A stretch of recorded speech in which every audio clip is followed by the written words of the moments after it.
Dzień dobry, witamy wszystkich menadżerów Speedway Managera. Sezon 61 za nami. No to Pozioma, Siema. Igatto, siema. Pora powiedzieć co nieco na temat właśnie tego kończącego się sezonu. Oczywiście, słuchajcie, dziękujemy bardzo za to, że jesteście z nami. Chciałem podziękować też, czy w ogóle w naszym imieniu podziękować wszystkim graczom, którzy wspierają grę Speedway Manager. Podziękować naszym partnerom, no i oczywiście zapraszamy na ten odcinek. Jeżeli Wam się będzie podobał, zostawcie lajka, zostawcie komentarz, a jeszcze kto nas nie subskrybuje, to zachęcam, zapraszamy do subskrypcji. No to tyle słowem wstępu. Pozioma, to co, lećmy z tym sezonem. Tak, Zaczniemy sobie od Ligi Adeptów tak naprawdę. No i tu lipa trochę. Miała być podium u mnie i się nie udało. No właśnie, no bo tutaj w ostatniej kolejce, czekaj, bo mi przeskoczyło, w ostatniej kolejce emocjonujący pojedynek pomiędzy Pawlus Speedway Team i CKM Końska Watacha. No tam z tego co pamiętam, to ostatecznie Pawlus zdemolował Końską Watachę. Zdecydowanie, tak, też to widziałem. No co, no ogólnie sezon, ja powiem tak, z mojego punktu widzenia, bo jakby to też mogę wrzucić, starałem się, myślałem, że ten sezon będzie dobry, ale jak widać obecność na meczach i często odnowy zawodników to jest też klucz do sukcesu, bo u mnie takowych zabrakło w tym sezonie, ale tak, generalnie jeżeli chodzi o Pawlusa i Adisa, bardzo fajny sezon, CKM Końska Watacha również, także gratulacje. Gratulacje dla Pawlusa, to jest bodaj drugi mistrzowski tytuł drużyny Adeptów, jeżeli chodzi o Pawlusa. Ogólnie Gorzów w tym sezonie, jak się okazuje, rządził. Pierwsze miejsce Pawlus, drugie Adis, no i trzecie tutaj Częstochowa. Także gratulacje dla medalistów.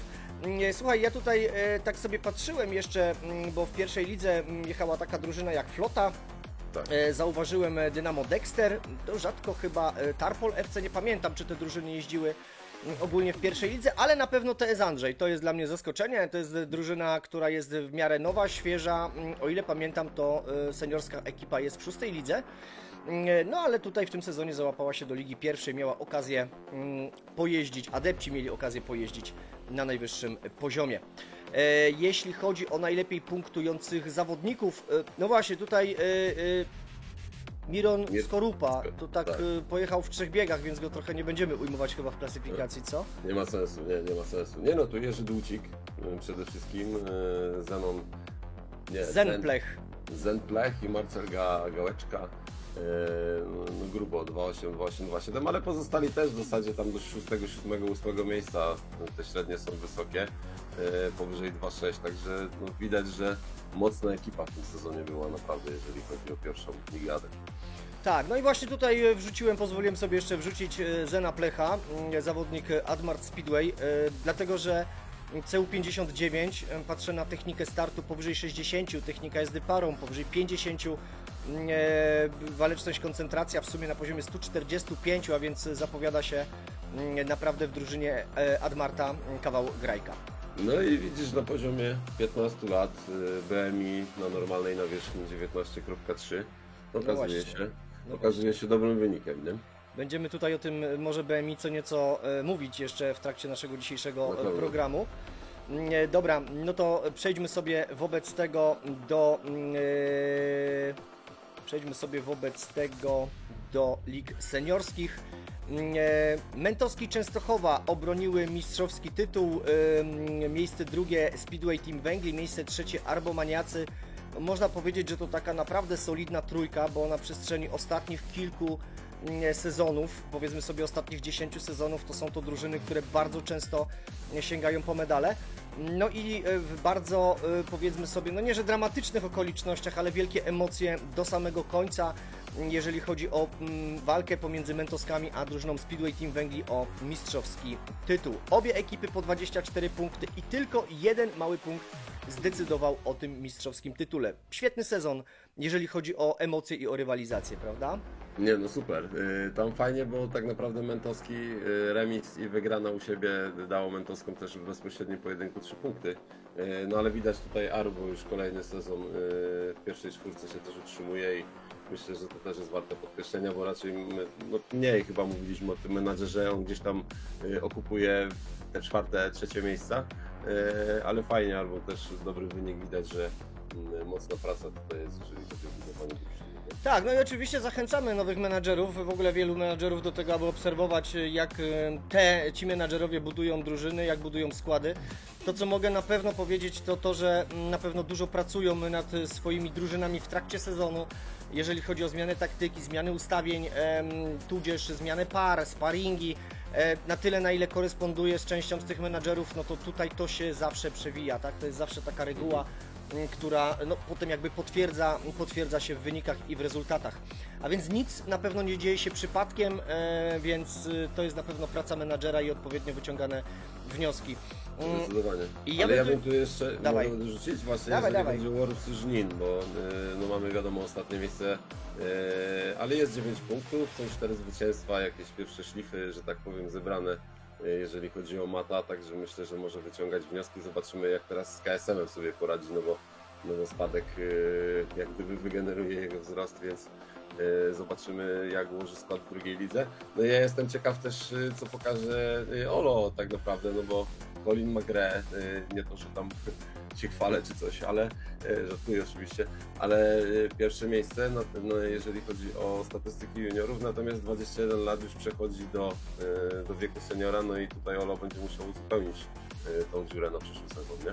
Tak jest, Colin McRae najlepiej punktował, jeżeli chodzi o juniorów, 1,764, no miał kilka wybitnych pojedynków, gdzie zgarniał dwucyfrówki. Natomiast Bartosz Bańbor to też zawodnik od Węgliego, to jest 20-latek, a więc naprawdę jeszcze spory potencjał przed tym zawodnikiem. No i Nikodem Kus, tak jest, Kus. Nikodem Kus z drużyny Arbomaniaków jako trzeci najlepiej punktujący junior. Ja tutaj jeszcze oczywiście wyświetlę mistrzowską drużynę Mentosków Częstochowa. Jak widać lider Tomasz Kałużny, średnia 2,435. No i dobra, solidna para juniorów. Obaj mają juniorzy powyżej 1,0. To też jest bardzo dobry wynik. Więc oprócz Colina McRae tutaj Koleśniak, dzięki. To jest widzisz, Koleśniak też ma 2,1 teraz, nie? Tak, no także tutaj Koleśniak 1,1 powyżej, także tu ale generalnie... Ale mi o wiek, że też wypada, czyli w zasadzie 2 miejsca będzie miał Olo do uzupełnienia. Z tego co patrzyłem, no to dramatu nie ma, tutaj naprawdę Olo nie ma problemu i widać, że ma zaplanowaną też tą ścieżkę juniorów, czyli jak wychodzą 21-latkowie, wchodzą 20 czy 21-latkowie, podobnie ma Węgli, podobnie ma Arbo, przynajmniej jeden kozak, jeżeli chodzi o juniorkę, tutaj wchodzi u tych menadżerów. Ja jeszcze bym tutaj dodał, bo to naprawdę wyglądało bardzo interesująco, jeżeli chodzi o przebieg tego sezonu. Mianowicie w 5. rundzie, dokładnie tak, Mentowski Częstochowa przegrywają u siebie ze Speedway Team Węgli 44-46. Tak, no i tutaj ciekawa sytuacja właśnie po tej kolejce 5. Natomiast finalnie Mentowski Częstochowa remisują też na trudnym terenie z drużyną Speedway Team Węgli 4-5-4-5. A więc można powiedzieć, że pojedynki pomiędzy najbardziej zainteresowanymi drużynami tym mistrzowskim tytułem były naprawdę na wysokim poziomie. Czy jakaś niespodzianka, jakieś zaskoczenie w tym sezonie w pierwszej lidze? Nie. Znaczy, nie, no generalnie co?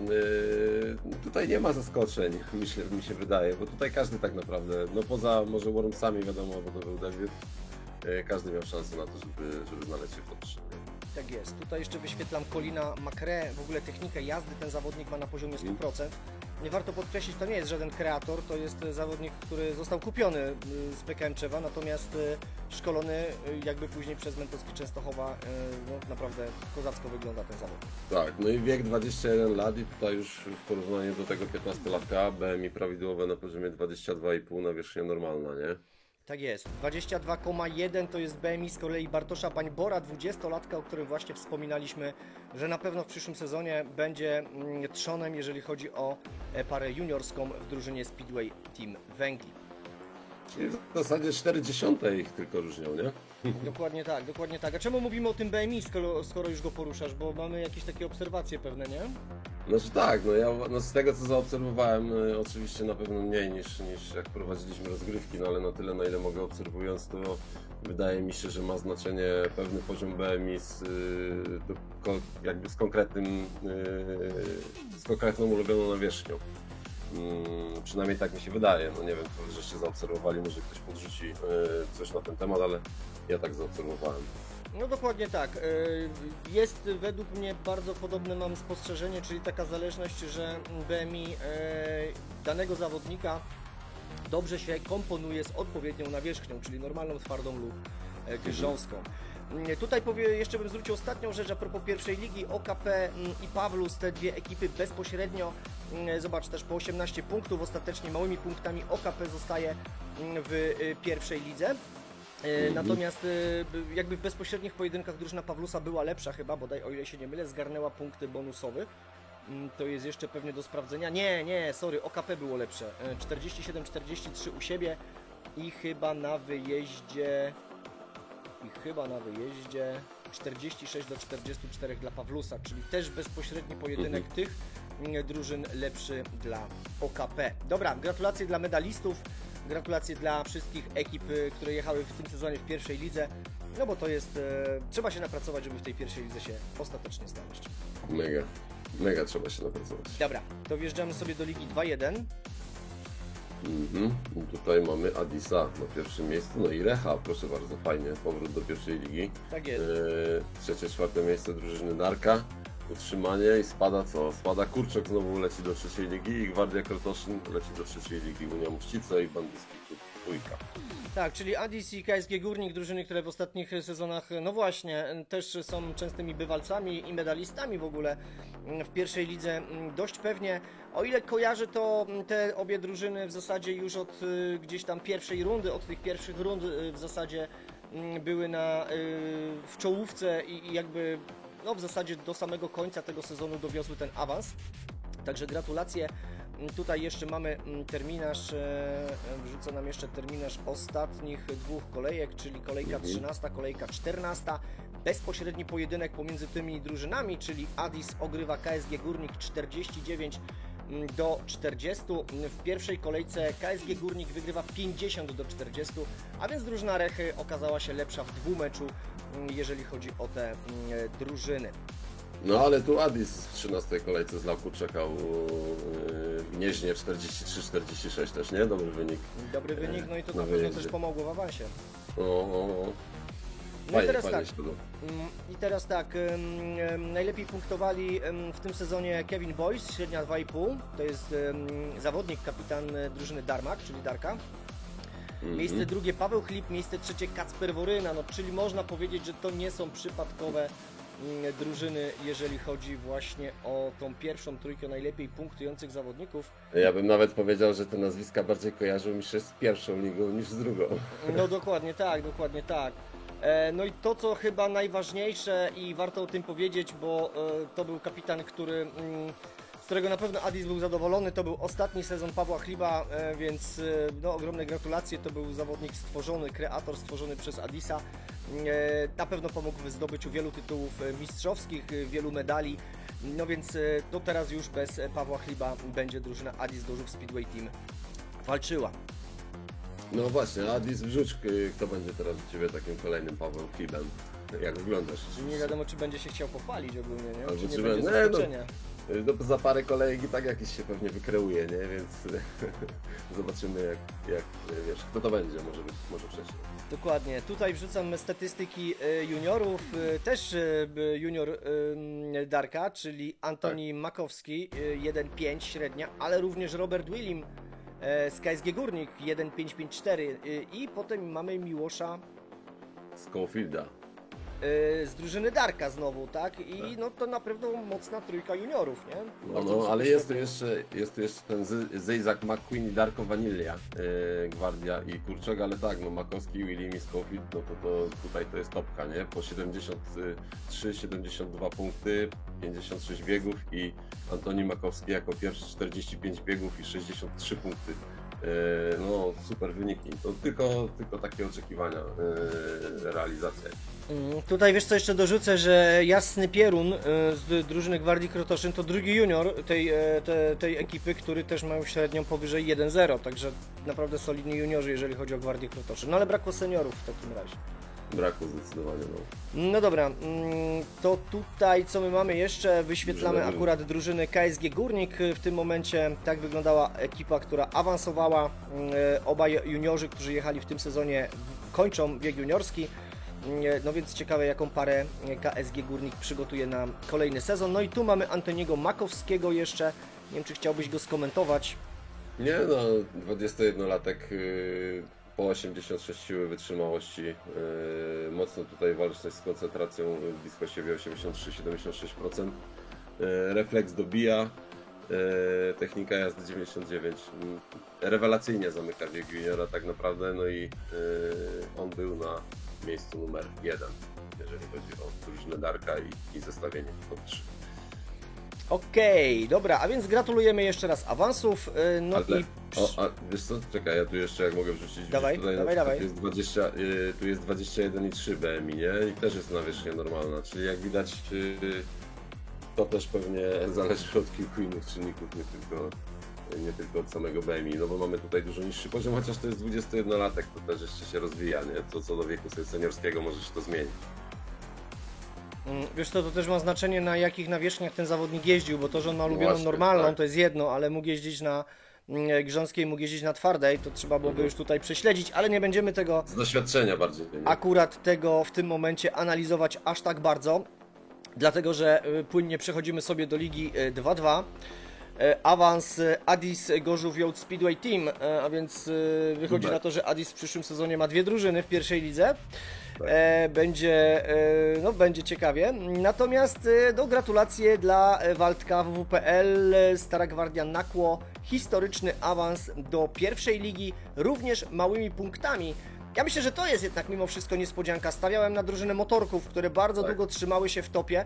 Natomiast w ostatniej kolejce jednak drużyna Starej Gwardii Nakło dowozi awans kapitalnie. Rewelacja. Tak, no tutaj faktycznie małe punkty zdecydowały o tym, ale też tak jak Ty, podobnie motorki obstawiałem na awans jednak do tej pierwszej ligi, a tu mamy debiut. No ale spadają nam Swindon Robson, Jotery, Admart Speedway, Budowlanie Rybnik, też bardzo dobre drużyny. Co powodzonka w przyszłym sezonie. Tak, wiesz co, zerknąłem sobie jeszcze w bezpośrednich pojedynkach pomiędzy, lepsze motorki w dwumeczu, bo w 7. kolejce wygrywają u siebie 46-44, a później wywożą remis z Nakła, a więc, ale to pokazuje, że obie drużyny były naprawdę bardzo dobrze zbudowane, więc wyrównane, no więc tutaj do samego końca ta rywalizacja trwała. Jeżeli chodzi o statystyki w tej lidze, Dariusz Latosi, Addis Gorzów Youth Speedway Team, Tomasz Leśniowski Motorki i Marek Marach od Admarta, proszę bardzo, czyli tam mimo tego, że Admart spada w top 3 seniorów, znalazł się tutaj jakiś fajny zawodnik, 2-3-2-4 średnia, wszyscy powyżej, ale Addis ma też tutaj trzech w zasadzie w sumie reprezentantów, no co też pokazuje siłę tej drużyny, nie? No bo mimo wszystko teoretycznie jest to klub partnerski, a jak widać Addis zalicza dubla i zobaczymy, co się będzie działo. No właśnie, to jest trochę taka odpowiedź na Twoje pytanie, kto będzie następnym chlibem. Jak widać, będzie dużo potencjalnych pewnie zawodników. Ciekawe, jak zbuduje składy Addis. No będzie miał okazję na pewno zbudować jeden bardzo mocny skład, no bo obie awansują, więc Tak. Przy tym obecnym przeliczniku KSM będzie to dla nich w tym sezonie handicap. Jeżeli chodzi o statystyki, najlepszy Piotr Protasiewicz ze Starej Gwardii Nakło, ale również Marcin Pankowski, obaj ze średnią powyżej 1,6, także no świetna też, świetne też wyniki tych juniorów tutaj. No i Tobiasz Tuli, tak? Tobiasz, dobrze widzę, ze Tuli, Swindon Tobiasz. Robson, to jest trzeci najlepiej punktujący junior w tym sezonie w tej lidze. No ale Protasiewicz to powiem Ci, że naprawdę wykręcił 56 biegów, 83 punkty, bardzo wysoki wynik, nie? Jeżeli chodzi o juniora. Tak, wysoki wynik. Wiesz co, tak jak Colin McRae w pierwszej lidze, tak tutaj Protasiewicz w drugiej lidze. W ogóle, wiesz co, ci juniorzy, jak patrzymy sobie na te pierwsze trójki w tych topowych ligach, to jak widać, no te średnie powyżej 1,5, 1,6, dla mnie to jest kosmos wynik. Super. No i coraz więcej menadżerów takie wyniki, takie rezultaty osiąga. Tutaj wrzucamy właśnie drużynę Starej Gwardii Nakło. Wychodzi na to, że Emil Sajfudinow, jedyny senior, który miał średnią powyżej 2,0. A więc on i można powiedzieć, że junior Protasiewicz właśnie poprowadzili drużynę Waldka do pierwszej ligi.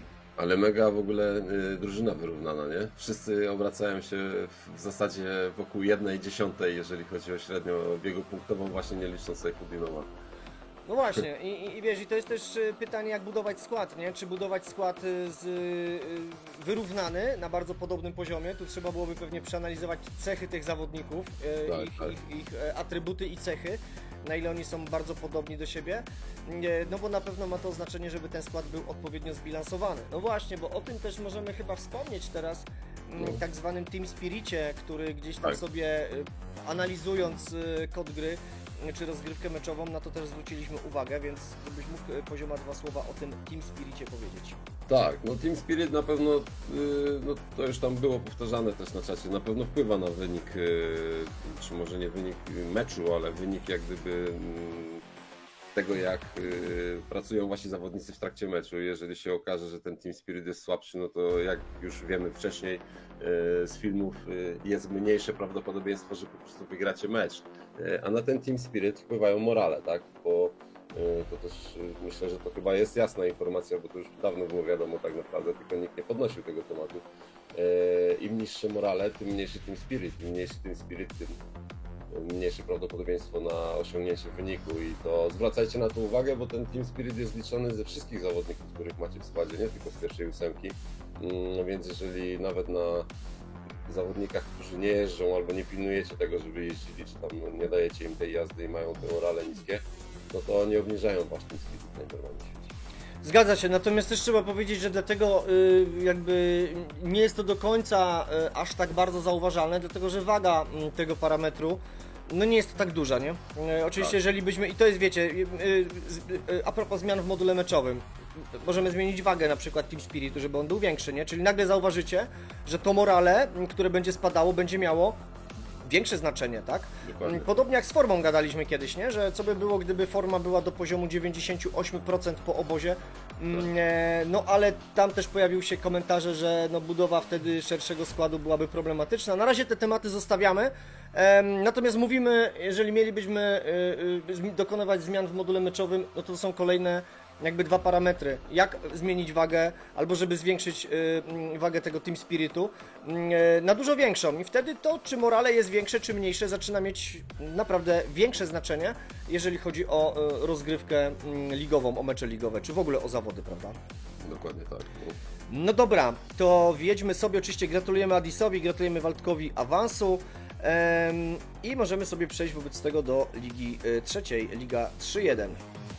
3-1 mamy Silesię Wrocław, a tam jeszcze był Piotr Protasiewicz, ale to nie wiem czy... Ale już tak, ja wyświetlałem go w międzyczasie, jak omawialiśmy Okay. Właśnie, to też tak zrobiłem, żebyśmy sobie w tle Dobra. wyświetlili tego zawodnika, jak on No wygląda. to mamy Silesię Wrocław 3-1 Liga, Dzikie Smurfy, czyli druga drużyna, to tak kurczak się wymienia, jedną drużyną spada do trzeciej, drugą wchodzi do drugiej. Tak. Synowie Anarchii, Mentowski Częstochowa, dwójka, utrzymanie. No i tutaj niestety Racing, dwójka, Wodzynek, KSG Rex Radomsko i FTZ Fordon spadek. Co ciekawe, FTZ Fordon na dodatnim bilansie punktowym mimo wszystko spada z 18 punktami. No ale gratulacje za wygraną. Tutaj wiesz co, FTZ Fordon, bo generalnie rzecz biorąc w ostatniej kolejce jechali z drużyną Synów Anarchii. Ja nie wiem, czy by ten jeden punkt więcej zrobił im jakąś różnicę. Patrzę sobie, tak, w ogóle to w pierwszej kolejce FTZ Fordon przegrywa u siebie z drużyną Synów Anarchii 44-46, no i to finalnie waży. Znaczy jakby, wiecie, słuchajcie, możemy oczywiście tam analizować wszystkie 14 kolejek, 14 rund, natomiast tutaj zwróciliśmy właśnie uwagę na to, że no i tak te bezpośrednie pojedynki bardzo często mają znaczenie, także no siłą rzeczy, jakbyśmy na to popatrzyli, no to Synowie Anarchii zostają w trzeciej lidze, spadek zalicza drużyna FTZ Fordon. Tak. Tak, to mieliby trzecie miejsce. Zgadza się. No, ale fajna liga. Ostatnie kolejki, wszyscy gospodarze wygrywają, tak naprawdę nie było tutaj niespodzianek, także myślę, że pewni awansu Silesia Wrocław, Dzikie Smurfy po 24 punkty. Gratulacje jeszcze raz. Denis Jędraszczyk, najlepiej punktującym zawodnikiem w tej lidze, jeśli chodzi o seniorów, średnia 2,5. Potem mamy John Jones. no właśnie, John Jonesa i Oliwiera Warda z drużyny Silesii Wrocław. O właśnie, drużyna Silesii Wrocław, która wywalczyła awans do drugiej ligi. No, dopiero Kevin Stormowski na 15 miejscu. Tak to długo nic. A jednak pierwsze miejsce widzę. Czyli podobnie wyrównany skład musi być, nie? Jeżeli chodzi o zdobycze punktowe. No właśnie, natomiast jeżeli chodzi właśnie o drużynę Silesii Wrocław, drużynę menadżera Szymka, to tutaj też dobry rezultat wykręcił junior. No, dwóch juniorów, 1-1-5 i Hubert 1-1. Nocek, tak. No w zasadzie dwóch juniorów, tak? I Chrzanowski i Nocek wykręcają bardzo dobry rezultat. Ja sobie chciałem jeszcze zerknąć, bo drużyna Szymka, no właśnie, też balansowała pomiędzy ligą drugą a trzecią, więc to jest powrót po 2 sezonach do ligi wyżej, czyli do drugiej ligi. Tu właśnie w międzyczasie wyświetlam drużynę Silesii Wrocław. Natomiast, no właśnie, bo to też gdzieś tam w dyskusjach z menadżerami, między innymi chyba z Olem, który zwracał uwagę na to, że nie najlepiej mu w tym sezonie jeżdżą jego liderzy, w zasadzie, że tylko Kałużny, tak? No i to też się potem potwierdziło, że tylko on miał tą średnią powyżej 2.0. No i też moim zdaniem mam też taką obserwację, że jeżeli mamy naprawdę mocną parę juniorską, no to wtedy może być to na przykład kosztem jazdy seniorów, tak? Czyli tutaj Colin McRae szarpał bardzo dobry rezultat, no i wystarczył Tomasz Kałużny, żeby walczyć o mistrzowski tytuł. Podobna sytuacja była u Waldka, tak? Tam też tylko jeden zawodnik ze średnią powyżej 2.0, ale za to świetni juniorzy. No więc gdzieś ta reguła się potwierdza, że jak mamy słabych juniorów, to pewnie odpowiedzialność za wynik biorą na siebie seniorzy, a jak mamy świetnych juniorów, to oni tutaj mogą mieć większą wagę albo więcej znaczyć w naszym zespole. Tak, no ale też czasami większe prawdopodobieństwo jest pewnie, że ten junior jednak nie osiągnie tego wyniku, że senior ma większe na to szanse ze względu na to, że jest silniejszy. Tak, tutaj jeszcze taka ciekawostka. Denis Jędraszczyk z Mentosków Częstochowa 2 to nie jest wychowany gola. To jest zawodnik ZKS-u Myszków, drużyny, której już nie ma. Ale jeżeli sobie popatrzę na parametry tego zawodnika, no to naprawdę całkiem dobrego transferu dokonał swego czasu Olo. To taka też ciekawostka, rzuciło mi się to w oczy, jeżeli chodzi właśnie o najlepiej punktującego zawodnika w tym sezonie. No to jest 27-latek. Tak. No fajny. Pewnie Olo go pewnie podciągał. Wiesz co, tak, jeszcze to już pokuszę się, żeby jeszcze sprawdzić taką rzecz, od kiedy Denis Jędraszyk jeździ w drużynie Mentosków Częstochowa. Został kupiony od 50 sezonu, czyli gdzieś jako 16-latek. Został kupiony, tylko że wiesz co, ZKS Myszków, to też ciekawe, menadżer Sokit, nie ma go ostatecznie. Nie ma go właśnie od tego sezonu, natomiast to jest drużyna, słuchaj, to jest zawodnik, który w ogóle jeździł od 10 roku życia, tak? Czyli menadżer go tutaj 10, 11 rok praktycznie katował co sezon regularnie. No więc na tym transferze drużyna Mentosków na pewno skorzystała. Ciekawe. Dobra, wjeżdżamy do Ligi 3-2. Co my tu mamy? Holiday Club, LKS Lądek, Pawlus Speedway Team, Mirow Rybnik, Bibi awansuje z Szakalem. Gdzie ta druga drużyna Szakala już nie w tej lidze. Tak, to jest w ogóle taki rzadko spotykany sezon, kiedy Szakale jeżdżą w 2 różnych ligach. Tak, ale obydwie, o ile się nie mylę, to chyba obydwie awansowały. Zaraz się przekonamy. Tak. Spadają Bellevue, bracia Kowalscy, Start Lublin i Nałęcz Ostrorok. Nałęcz Ostrorok 6 punktów, słabo w tym sezonie. Wracamy do 4. ligi. No tutaj wiesz co, to raczej ja Cię lekko wyprostuję, sorry, ale chciałem właśnie pozdrowić przy tej okazji Roberta z Poznania, który zakończył grę w Speedway Manager, zakończył przygodę. Zrobił to w sposób, w sensie napisał nam o tym, że nie da rady ze względu na obowiązki zawodowe, po prostu musi tą grę totalnie odpuścić, przynajmniej na jakiś czas. No stąd taka, a nie inna decyzja, taki, a nie inny ruch. No ale tutaj wielkie dzięki dla Roberta z tego powodu, że no też wspierał nas, jeżeli chodzi o magazyn Speedway Manager, komentował, pisał dużo, więc jeszcze raz dzięki za grę. No i cóż, do zobaczenia, mamy nadzieję, że jeszcze dołączysz kiedyś do Speedway Manager. Tak, bo pojeździsz jeszcze. No więc dobra, tutaj mamy Holiday Club, drużyna 25 punktów, no właśnie mocna rywalizacja z drugą drużyną Pawlusa. 24-25 punktów, punkt różnicy w zasadzie. Tak, wiesz co, to ja jeszcze zobaczę w takim razie, jak wyglądała bezpośredni pojedynek pomiędzy tymi drużynami. To ja zarzucę tak w 13 kolejce, jeżeli chodzi o tą ligę, padł ciekawy wynik. 44-42 w meczu Holiday Club z Bellevue. Nie widziałem jeszcze takiego wyniku w Speedway Managerze, przyznam szczerze. Jeszcze zarymowałem przy okazji. Nie wiem, spotkałeś się? 44-42? Wiesz co, nie kojarzę, no faktycznie dość ciekawy wynik. Tak jakby jednego biegu nie pojechali, nie? Tak. Ale no, szaleństwo. No, ale na Manchester Rock faktycznie, no, tutaj z walkowerami zapomniałem, Robert również pozdrawiam. Dobra, wiesz co, tak sobie patrzę i w 12 rundzie, gdzie my to jesteśmy? Tak, LKS Lądek, jeżeli chodzi o bezpośredni pojedynek z Pawlusem, w trzeciej rundzie no, demoluje Pawlusa 55-35, na wyjeździe przegrywa tylko 2 punktami, a więc pewnie, jeżeli chodzi o bezpośredni pojedynek tych dwóch drużyn, pewne 3 punkty zgarniał drużyna Szakala. A więc Szakal i Holiday Club awansują do... Druga liga. Tak, dokładnie tak. Tutaj akurat wyświetlam drużynę Holiday Club. No i też znowuż jakaś taka reguła w tym sezonie. Jeden tylko zawodnik ze średnią powyżej 2-0 i świetny junior, tak? No bo Ken Block to jest chyba twój wychowanek, o ile się nie mylę, co? Ken Block? A tak, faktycznie, no to mój wychowanek. 1,750 średnia. O, widzisz, to Bibi go podciągnął. Fajnie. Ale tak jak mówisz, ja w ogóle zauważyłem, tak klikając sobie też po menadżerach, że kadry nam się robią coraz szersze u wszystkich. To nie wiem, czy to też zauważyłeś, ale to fajnie generalnie, że opieracie składy nie tylko na 7, a czasami na 10, czasami nawet na 12 zawodników. Chyba tak, 12 jest maksymalnych? Nie, czy 12 jest adeptów, a teraz 10 jest chyba skład. No nieważne. W każdym razie chodzi mi o to, że są szerokie kadry i widać, że faktycznie analizujecie taktycznie te mecze. Tak jest. Tutaj jeżeli chodzi o drugiego najlepiej punktującego juniora, bracia Kowalscy. Borys Łasisz. 1-4-3-6. Przepraszam. I potem mamy kogo? Ksawer Konopka, LKS Lądek 2, a więc no, drużyny, które awansowały, też jak widać miały solidnych juniorów w tym sezonie.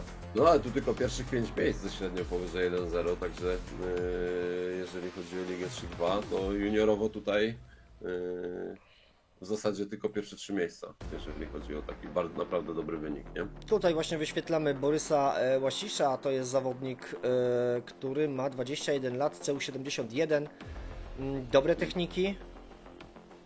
Nie, no fajny zawodnik. Waleczność, tak. koncentracja, a więc no, jak widać nieprzypadkowo ten zawodnik osiągnął tak dobry rezultat. A więc cóż, gratulujemy drużynie Holiday Club LKS-u Lądek awansu do drugiej ligi. No to przejdźmy do ligi 3-3. Tak, no tu mamy LKS Lądek na drugim miejscu. No i druga drużyna Szakala. Ale też fajnie, bo też pierwsze 2 miejsca po 25 punktów, jakby się dogadali z Ligą 3-2. Trzecie, 4 miejsce Magda Lublin i Stara Gwardia Nakło. Spadają Husaria, Bełchatów, RKS, Koleje Żrawicz, Koziołki z Lublina i K-Speedway OSW 18-9. Tak, no i tutaj wiesz co, Magdar Lublin, Stara Gwardia Nakło, Koziołki z Lublina, RKS, no popatrz, nie, padają z drużyny, które mają 18-17 punktów. Rywalizacja była naprawdę na wysokim poziomie.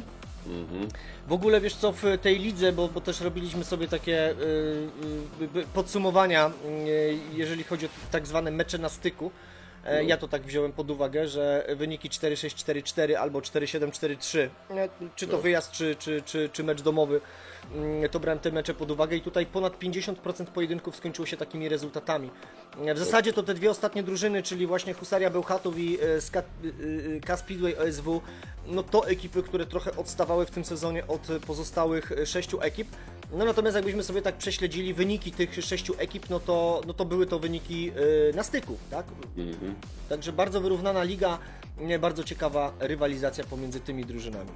Dwie ostatnie drużyny rozłożyły resztę punktów, może tak.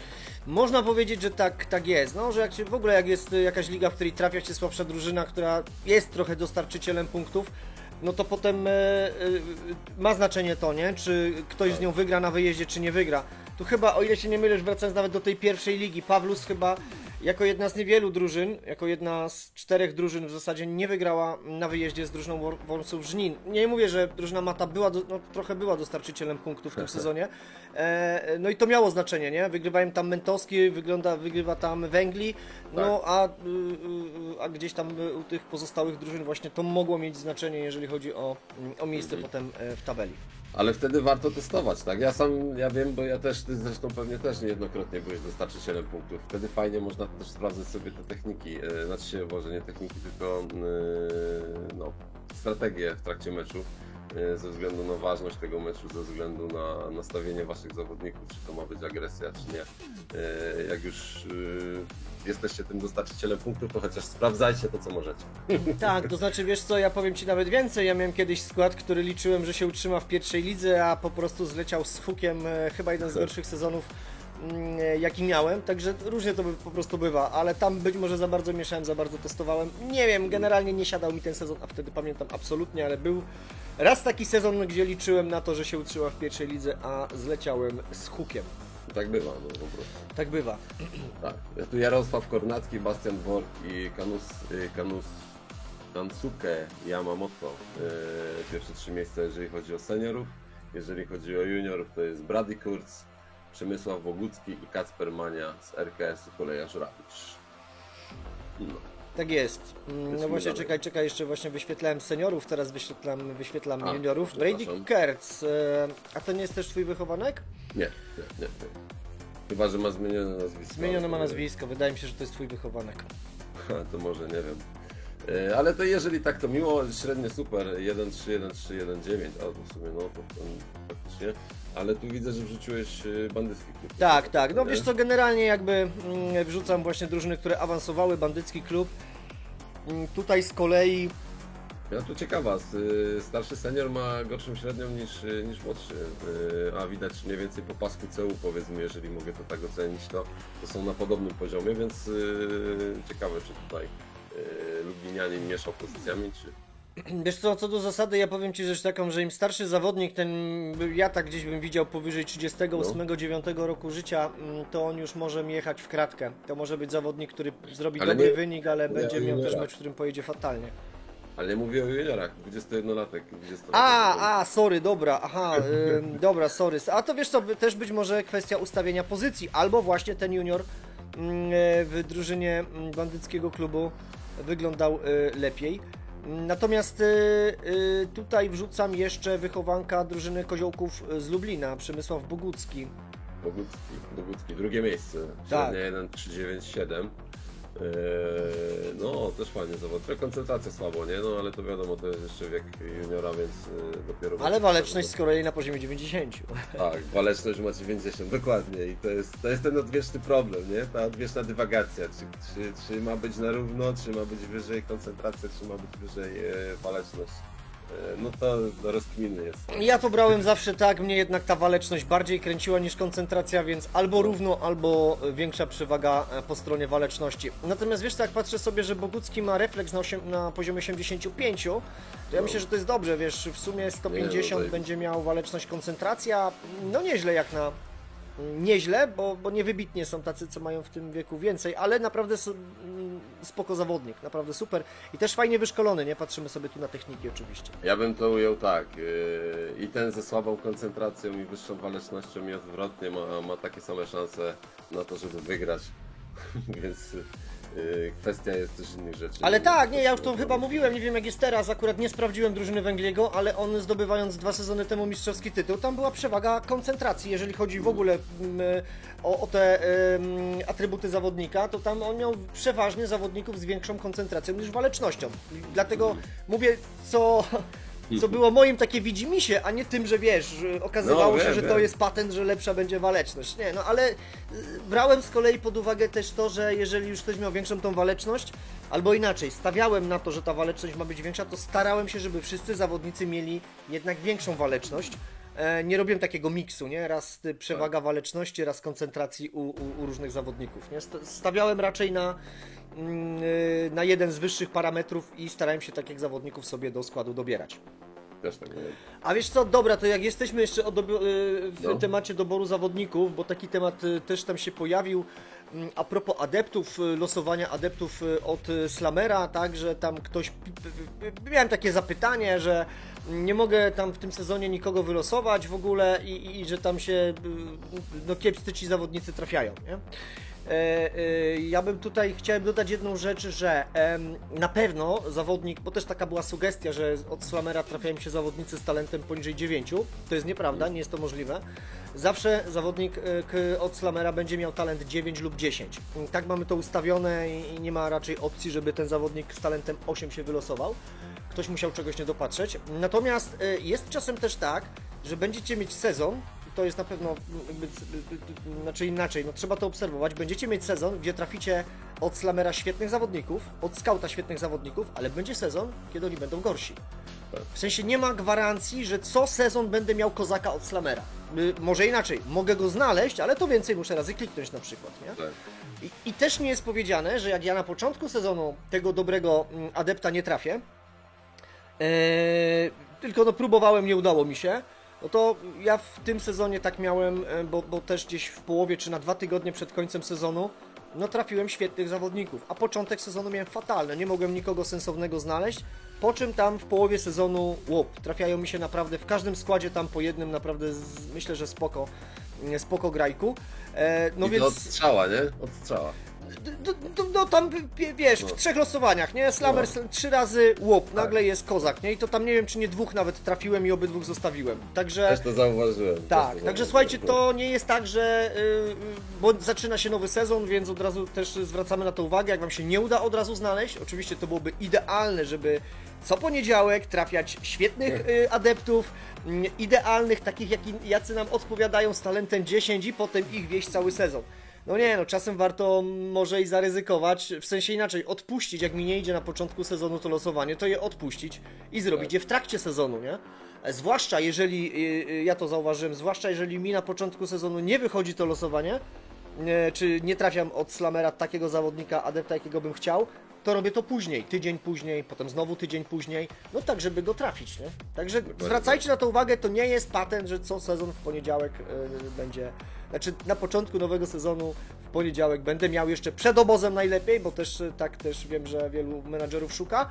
Oczywiście szukajcie, ale pamiętajcie, że można go też znaleźć w innych tygodniach sezonu. Ale jakby to nawet z punktu widzenia samej formy losowania, jeżeli wszyscy w pierwszym tygodniu losujecie, no to jakby jest samej po prostu statystyki jest mniejsza szansa na to, że traficie dobrego zawodnika, no bo ktoś inny go mógł po prostu wylosować też, nie? O, to jest też, wiesz co, to też jest fajnie, że to powiedziałeś, bo to też nie jest tak, że jakby mamy pulę swoich zawodników, nie, od Slamera i my ich losujemy, tylko im więcej menadżerów losuje właśnie w poniedziałek, tym to się bardziej pomiędzy was rozkłada. Dokładnie jest tak, więc może czasem warto zrobić to losowanie w środę, a może w czwartek, w tym pierwszym tygodniu sezonu, no bo jak wszyscy się rzucą, no to wam będzie zdecydowanie trudniej tego zawodnika złapać. To A może na 3 dni przed końcem bieżącego sezonu po to, żeby zaakceptować go w pierwszym tygodniu. No to też słuchajcie, wiedząc o tym, dobra, jak już to poruszyłeś, nie, że suma, waleczność, koncentracja, refleks dają 150, albo mamy odsłonięty talent, no to też tak robiłem, że w ostatnim tygodniu, bo zawodnik jako kandydat jest ważny przez tydzień, prawda? Tak. No więc w ostatnim tygodniu, pod koniec sezonu, tam piątek, sobota czy czwartek, losowanie robię, zostawiam sobie tych, których uważam, że warto będzie odkryć w nowym sezonie, no więc to też taka podpowiedź, w jaki sposób można tych adeptów sobie na nowy sezon dobrać.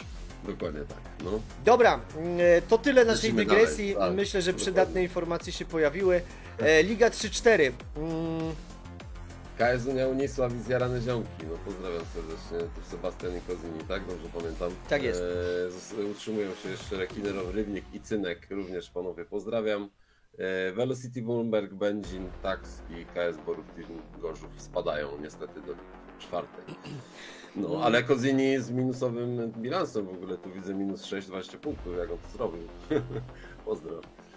Może się zdrzemnął, miał jakiś walkover w jakimś meczu, nie wiem. Wiesz co, że jestem aż teraz... Minus 6 na drugim miejscu, no dawno nie widziałem, ale fajnie, gratulacje, to jakby żaden zarzut oczywiście. Wiesz co, tak. W 7. rundzie Velocity Brumberg wygrywa 40-0, a więc Kozini zrobił walkowera, mimo to awansował. Także Fajnie, ale to tym farcik. bardziej fajnie, że popełnił błąd, a mimo wszystko udało się, nie? To tym cieszy. Akurat wiesz co, Aha. ciężko mi tutaj, wiesz, walkowery jakoś chwalić, nie? No bo tu nie było jazdy, no okej, no. udało się, ale wiecie, starajcie się unikać walkowerów. Może założył zawodnikom nieprzepisowe kevlary, dlatego tylko walkover. nie wiadomo. Możliwe, że tutaj być może Kastanie albo Phil Morris jakoś interweniowali i ostatecznie okazało się tak, że poszedł walkover. Tego dokładnie nie wiemy. Wiesz co, tutaj a propos tej ligi, bo jak sobie popatrzymy na tabelę, no właśnie, bardzo wyrównana liga i znowu też patrząc na statystykę tych meczów na styku, też 50% meczów na styku, czyli na 56 pojedynków 28 było wynikami na styku, co więcej, wynik 46-44 albo no, 44-46 padł w 14 meczach, to jest 25% pojedynków w tej lidze kończyło się takim rezultatem, no to pokazuje, jak wyrównana była ta liga, no i ile drużyn ostatecznie walczyło o awans, no bo tu w zasadzie 3-4 ekipy oprócz Unii Unisław jeszcze były w grze o awans. W ogóle ciekawa ta statystyka, którą liczysz, już teraz wiem, po co to do Excela wrzucałeś. Ale fajnie. Nie no co, no tutaj ja zauważyłem już też kiedyś, o tym mówiłem chyba, że coraz częściej zdarza się tak, że jednak 6-7 drużyn jest na wyrównanym poziomie, już nie ma tych 4-4, nie? Bo to było to do zaobserwowania. W tych dalszych ligach, oczywiście w piątych, w szóstych widać to najbardziej, że te pierwsze 4 drużyny jednak przewodzą całość ligi, ale w tej pierwszej, drugiej i trzeciej, no to tutaj zdecydowanie to się dużo bardziej zaciera ta różnica. Dokładnie tak, tutaj jeszcze wrzucam statystyki, najlepiej punktował Ryszard Grudziński z Velocity Brumberg, jak chodzi o juniorów, Felix Puszko z drużyny Unisław, średnia 1,6, ale też w ogóle Andrzej Kowalik z Velocity Brumberg 1,5, też dobra średnia, Ryszard Golob z drużyny Rykowiska jako trzeci najlepiej punktujący junior w tej lidze. No właśnie, i tu wyświetlam drużynę Unii Unisław. Ale w ogóle Puszko jak ładnie, tak miło brzmi, nie? Felix Puszko, tak, no. Dobra, ale Felix Puszko średnia 1,6, fajny, super zawodnik, gratulacje za wyszkolenie. No ale jest tutaj jeszcze też Lensking to był chyba wygrany od Araja, nie? Tam w jakimś konkursie. Tak. Lensking chyba wygrał Supporter Grand Prix w ubiegłym sezonie finał. Także to jest w ogóle bardzo wydarzone to było losowanie. To był jakiś konkurs, o ile się nie mylę, i Unia Unisław ostatecznie wylosowała tego zawodnika, super. Tak. No i Janusz Kozubski też ze średnią 2,4. Fajnie zawodnicy. Niedługo będzie odchodził na emeryturkę Paweł Cieński, ale tutaj zapewne menadżer Sebek zadba już o to, aby uzupełnić. No i wiesz co, no i patrząc na Feliksa Puszko, to jest 19-latek z CU69 z mocnymi technikami, także no też tutaj widać, że Unia Unisław, no bo nie da się ukryć, nie, że fajnie awansować, kiedy ma się juniorów tam 19-20-letnich, jadą w pierwszym składzie i już robią różnicę, nie? Są na wysokim poziomie. To na pewno ale się on w ogóle przekłada. jest dobrze jest dobity. W wieku 21 powinien kończyć sezon na sile wytrzymałości. Oczywiście, jeżeli kontuzji też żadnej nie zaliczy, bo to też warto przypomnieć, bo tam widziałem, że było parę pytań o to, co się dzieje w trakcie kontuzji, to niestety siła z wytrzymałością też spadają, tak jak zawodnik nie trenuje. Ale jeżeli się tutaj wszystko dobrze potoczy, to powinien kończyć na gdzieś 85, myślę, 84, jeżeli chodzi o siłę i wytrzymałość w wieku 21 lat, na koniec tam 63 sezonu, nie? Także fajnie. Dobry. No tak, do tego. No, dobra, waleczność, koncentracja. Dokładnie tak. To będzie kozak na pewno. Będzie kozak. Gratulujemy jeszcze raz Unii Unisław i zjaranym ziomkom awansu. No i przejdźmy sobie do lig czwartych, a w lidze zaczynamy od ligi 4-1. Aha, bo ja tutaj wrzuciłem kilka lig takich ogólnie, więcej bądź mniej powiemy o każdej. Jasne. Zwróciłem uwagę tutaj generalnie awans RKS Kolejarz Rawicz, miejsce pierwsze, drugie FC Żory, no dość pewny awans. Natomiast była tu fajna rywalizacja pomiędzy pozostałymi trzema drużynami o utrzymanie. Ostatecznie Flota i Unia Leszno zostają.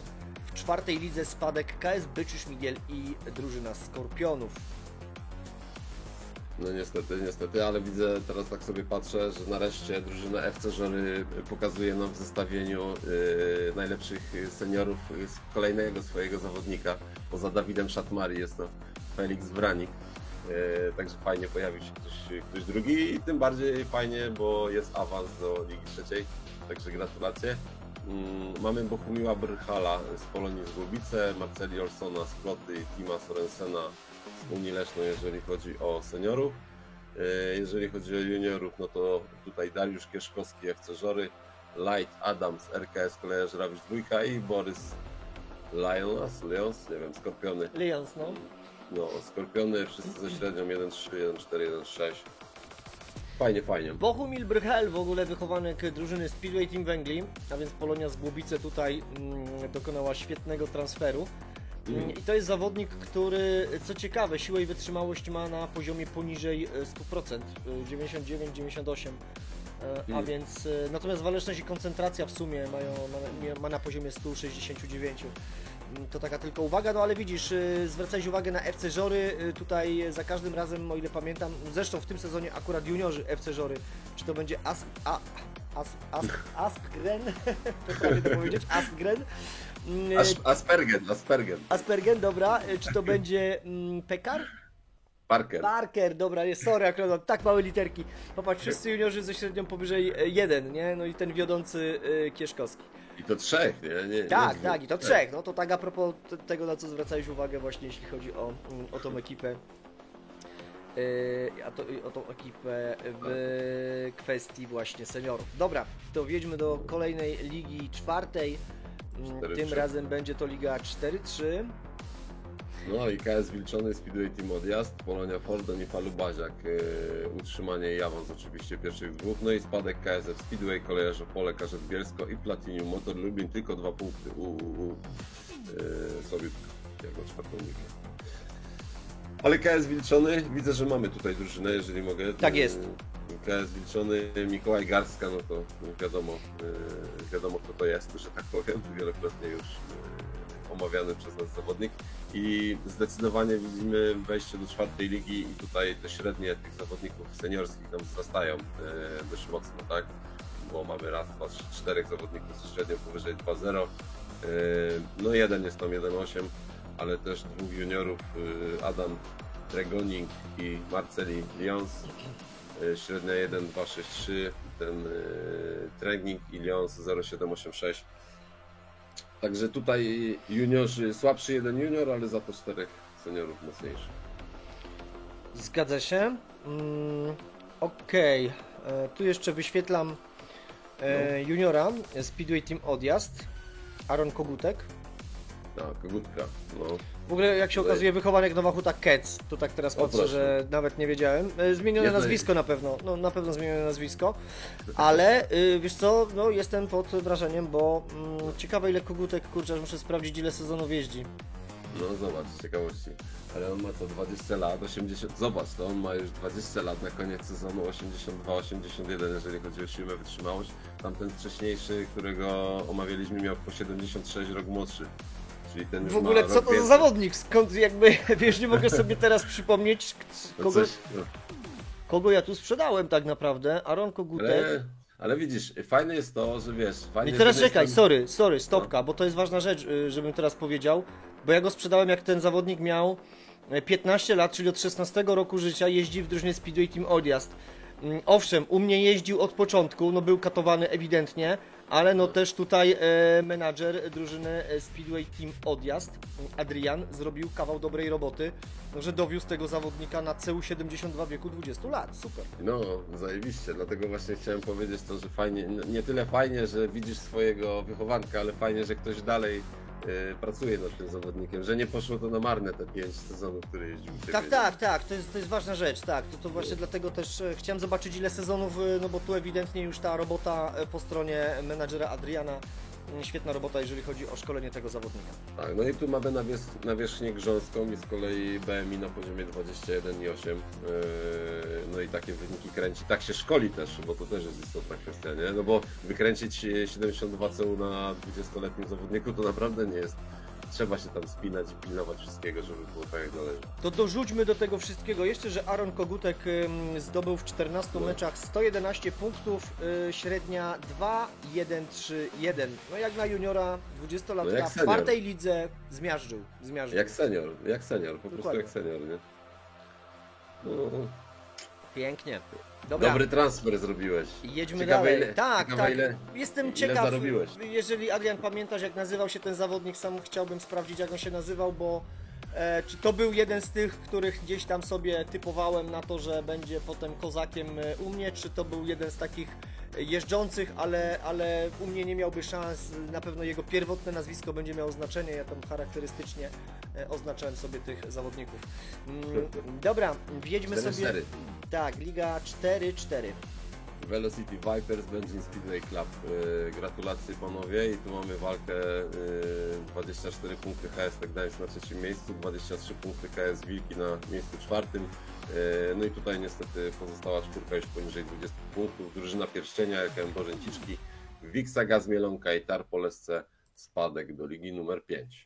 Gratulacje jeszcze raz. Tutaj w zasadzie, wiesz co, gdyby, znowu możemy troszkę pogdybać, gdyby HST nie zremisowało u siebie z Velocity Vipers, bo Tak. skończył się ten mecz wynikiem 4-5, 4-5, to kto wie, jak zakończyłby się ostatecznie ten sezon. No ale nie można ująć, bo Benzin Speedway Club też ten sezon miało naprawdę na bardzo dobrym, wysokim poziomie. Tak, zdecydowanie tak. No to są już takie drużyny, które przewijają się coraz częściej między ligą 3 a 4. Myślę, że w końcu uda się wygryźć kogoś z drugiej ligi, bo to też my tak czasami gadamy, nie? Że fajnie, ciekawe kiedy awansują do drugiej, ale to też nie jest tak, że oni awansują do drugiej. Muszą jeszcze spowodować to, że tam trzeba awansować i się utrzymać, kogoś wygryźć. To próbuje znowu w kolejnym sezonie i ta rywalizacja się nakręca, nie? Nie no, dokładnie tak. Znaczy, wiesz, to ciężko jest, znaczy fajnie, bo wiesz, w tamtym sezonie Worum Syżnin po raz pierwszy w pierwszej lidze, teraz Stara Gwardia Nakło, fajnie, że tutaj dochodzą nowi menadżerowie, znaczy nowi, jakby stażem, powiedzmy sobie krótszym od niektórych i dochodzą do tych najwyższych lig. Super, da się jak widać. No i w zasadzie, bo robimy takie zestawienie, prawda, nie? Co sezon debiutantów w tych ligach topowych 1-3, no i co sezon jest kilku menadżerów, którzy właśnie zaliczają, jak widać, progres, awansują do ligi wyższej jako debiutanci. Czasami jest ich mniej, czasami więcej, ale cały czas są.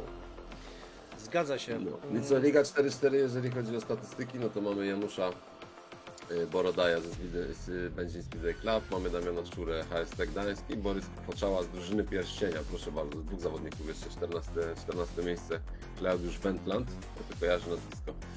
A jeżeli chodzi o juniorów, Sherry Jerry, Velocity Vipers, Karol Cieszel, Benzin Speedway Club i Magnus Zetterstorm, HST Gdańsk. Proszę, tu HST Gdańsk tak rozpycha się, nie? Tam to 4., 3. liga. Pamiętam, jak żeśmy komentowali na początku, to byli w 6. To było z pół roku temu albo i lepiej. Wiesz co, HST Gdańsk no już na tym poziomie Ligi 4 jedzie 3. sezon, znaczy pojedzie 3. sezon, bo utrzymali się, no więc właśnie tak jak powiedziałeś, coraz śmielej sobie poczynają, więc pewnie będą szturmować Ligę 3. w kolejnym sezonie. Ja tu jeszcze chciałem zwrócić uwagę na Szczerego Jerego z Velocity Vipers, ale to jest zawodnik, o ile się nie mylę, No. z kreatora, tak, on jest kreowany. Ciekawe, czemu Sherry Jerry. Ciekawe czemu Szczery Jerry. Pamiętam, bo będę go pamiętał, on wygrał pewnie niejedne zawody Supporter Grand Prix Adeptów, natomiast tam menadżer, tworząc tego zawodnika, dał bardzo dużą siłę i wytrzymałość na start, nie? Bo ten zawodnik ma w wieku 21 lat, teraz 98-97 siłę i wytrzymałość. No i przywozi średnią 2,2, 4,2, nie? Tak jest, tak Jak jest. to 20-latek. Wiesz, nie wiem, czy mu się to potem na cechach nie odbije, bo tutaj menadżer na te cechy rozłożył bardzo mało punktów, a Się jak wiemy, okaże. te cechy mają bardzo duże znaczenie. Się okaże, kto będzie jeździł z nim i tak dalej, nie? Dokładnie tak. Tutaj No. jeszcze wrzuciłem Karola Chmiela. Mhm. Ciesiel. Karola Ciesiela. Dobra, ja już nie będę mówił, jak się nie przypatrzę bliżej, bo po prostu trochę strzelam. Tu jest z kolei zawodnik właśnie też wyszkolony przez menadżera Benzin Speedway Club, junior super robota. Fajnie, No, że w ale ogóle już- coraz więcej, wiesz, patrzymy sobie teraz na poziomie lig 4, nie? Że są też naprawdę dobrze wyszkoleni juniorzy, którzy wykręcają bardzo dobre wyniki i są wychowankami też poszczególnych drużyn, bo tutaj właśnie Benzin Speedway Club to jest wychowanek, tak? No coraz więcej jest tych wychowanków, nie? Czyli wyciągacie menadżerowie wnioski z tego co mówimy i fajnie. No i na pewno w dłuższej perspektywie przyniesie to dobry rezultat. Tak, no też jakby, to, żeby też czasami też nie mamy racji, nie? Czasami wy macie jakieś swoje teorie, o których my nie wiemy, a które się spinają. Więc na pewno tak jest, no też nie o wszystkim przecież mówimy. Dokładnie tak, dokładnie tak. Okej, to Liga 4-6. Legion i Śląsk Chorzów. Obie drużyny awansowały. No Legion moim zdaniem pewnie. 28 punktów, tylko 2 porażki. No ale Śląsk Chorzów też 1 porażka więcej. 24 punkty, też dobry wynik. Nie, no super. Kulej wraca do Ligi Trzeciej, wraca, tak? Dobrze pamiętam, to nie jest jego debiut. Nie. Motorki Bartka, Niedźwiadki, Rawicz, no to też stali wywalcy już trzecich, czwartych lig. Anioły i Inowrocław coś słabo, nie? 17 punktów spadek? Tak, Chyba, z tak. tego co pamiętam, to jest gorszy występ tej drużyny, raczej prędzej Liga Czwarta niż Piąta. A jeżeli chodzi o zestawienie seniorskie, to mamy Micza Shire ze Śląska Chorzów, mamy Sylwestra Kępa z Niedźwiadków Rawicz i Oliwiera Fornala z Motorków Bartka. Pierwsze 3 miejsca, gratulacje. Poczekaj, bo nie nadążyłem. Teraz dopiero Michira. To jest... Dobra, Michira jeszcze raz, Kępa i Fornal. Ale nie, jasne. Generalnie rzecz biorąc, jakby teraz wrzucam właśnie wyniki, jak właśnie punktowali seniorzy, juniorzy, Motorki Bartka, fajni juniorzy. Śląsk Chorzów też widzę u Kuleja. Oliwier Kokalski, a czekaj, bo Kokalski to też znowu będę się trochę chwalił, ale chyba Kokalski to jest też mój wychowanek. No czekaj, zaraz zobaczę. Tak jest, no no to Kec, Oliver Kokalski, 19-latek, ładnie, no. A jak 19-latek, ile siły wytrzymałości ma? 76-75.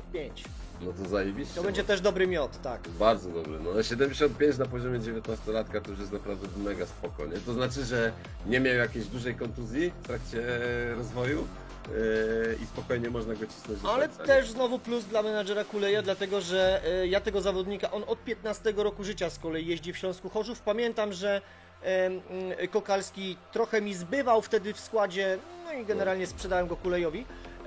No a ten potem przez kolejne 5 sezonów szarpnął rozwój tego zawodnika, który no wygląda teraz tak jak wygląda dokładnie. Nie, fajnie. Czekaj, bo tu jeszcze się zatrzymałem, troszkę poczekaj, nadrobię slajdy w tle. HST Gdańsk, drużynę Legion, tutaj generalnie wyświetlam. No to nie, drużyna Legion to dobrze. Śląsk Chorzów. I Śląsk Chorzów, tak? No to Śląsk Chorzów.